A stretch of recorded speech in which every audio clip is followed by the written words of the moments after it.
Conspiracy Show. Hard-hitting TV heritage. Every night on Nick at Night. This is CNN. A Florida preteen seeks to cut the tie that binds. Will his unprecedented court case be a model for more disaffected children? Well, it's no-go for Louisville. Will George Bush or Bill Clinton win the debate over debates, or will American voters lose? And from the world of welfare to the world of work, has a New York company found a formula for beating the welfare system? From CNN, this is The World Today with Catherine Crier at the CNN Center. Thanks for joining us. Frank Sesno is off today. Tomorrow, a trial opens that could rewrite the book on children's rights, especially for children who claim their parents are abusive or neglectful. The case involves a 12-year-old boy who wants his mother's parental rights terminated. But as CNN's Charles Jaco reports, the case has also become entangled in presidential politics. The 12-year-old boy hiding his face is known only as Gregory K. He's suing his mother for termination of parental rights. And the case starts Thursday in Orlando, Florida, and has ignited a firestorm. Didn't expect it at all. And I was very hurt, of course, and confused, and I didn't even ever imagine that it would go this far. In the past 8 years, Gregory has spent just a few months with his mother. He's been in and out of foster homes and wants to be adopted by his current foster parents. His mother wants him back. Gregory does not want to go, so he's suing. The wonderful thing about the case is that it is raising people's level of consciousness about children and the fact that they're human beings, that they're not property, something to be possessed or owned. Courts have already ruled Gregory does have the legal standing to sue, a position some think is absurd. At this point, should a child have the right to vote? Should a child be able to drink when he or she feels? Should a child be able to do a lot of other things? If we give them standing, then we should give them all the responsibilities of an adult. What we're talking about promotes family values because we're saying he should have permanency. He should have a mother and father, the adoptive mother and father that want to give him a good home. Family values are the buzzwords this election year. The Republicans have torn into the Democrats generally and Hillary Clinton specifically on the issue. In 1979, Hillary Clinton wrote, "A competent child should be able to assert his or her own interests." This point of view has been affirmed by several court rulings, starting in 1967 when the U.S. Supreme Court ruled suspected criminals under age 18 have the same right to lawyers as adults.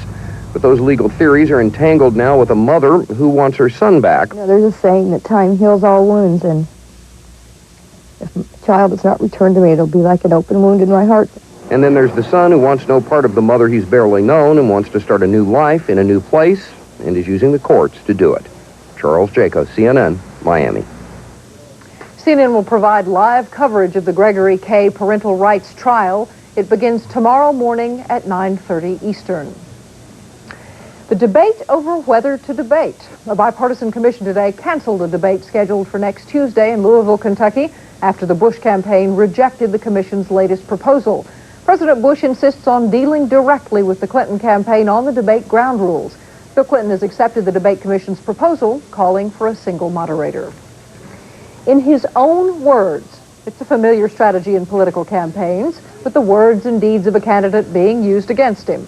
CNN Special Assignment Correspondent Brooks Jackson takes a look at how the Clinton campaign is using that strategy in its latest ads.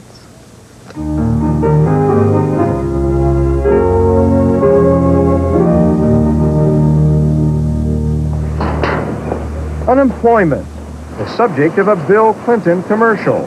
It gives an unflattering picture of George Bush. March 1992, jobless rate hits 6-year high. The economy is strengthening. George Bush vetoes unemployment compensation. The economy continues to grow. July 1992, unemployment is the highest in 8 years. If George Bush doesn't understand the problem, how can he solve it? We can't afford 4 more years. Every word in that ad is true, and it puts Bush in the worst possible light. But those facts are taken out of order. Let's go back. March 1992, jobless rate hits 6-year high. True, in February and March, unemployment was 7.3%, highest in 6.5 years, actually. But then the Clinton commercial skips back in time. The economy is strengthening. Misleading. Look closely at the fine print. Bush was speaking in October of last year, not when unemployment was at a 6-year high, but when it appeared to be stabilizing. George Bush vetoes unemployment compensation. True, Bush did veto an unemployment compensation bill in October, but then he signed a different one in November after a compromise on how to pay for it. The economy continues to grow. July 1992, unemployment is the highest in 8 years. True, Bush did say in July the economy was growing, and in fact the number of jobs was increasing slowly. It was only later that the Labor Department announced that June's unemployment rate hit 7.8%, highest since March 1984. Last month, by the way, unemployment was down to 7.6%. That Clinton ad is running mostly on local stations in selected states and nationally on CNN. Another new Clinton ad contains mostly promises. Let's give incentives to invest in new jobs. Let's spend more on education and training. Let's provide basic health care to all Americans.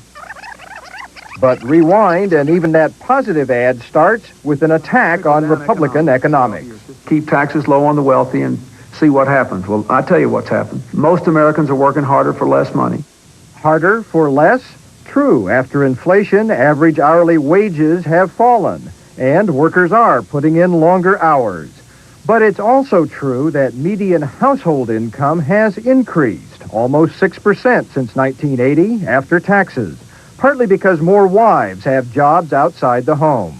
So Clinton's ads stick to the facts, but they select and juggle those facts a little to get the maximum political effect. Brooks Jackson, CNN Special Assignment. The Pentagon's Inspector General is scheduled to release his initial report tomorrow on the Navy's so-called tailhook scandal involving allegations of sexual assault and possible obstruction of a subsequent inquiry. CNN plans live coverage of the acting Navy Secretary's response to this report at noon Eastern tomorrow. Putting America back to work. An unusual company is fighting the myths and the reality of welfare. And the worst flooding in 50 years soaks France and Italy, coming up on The World Today.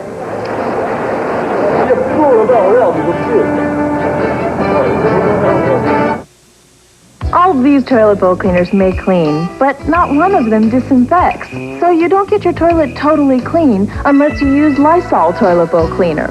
It easily reaches tough rust stains, and unlike those others, it disinfects.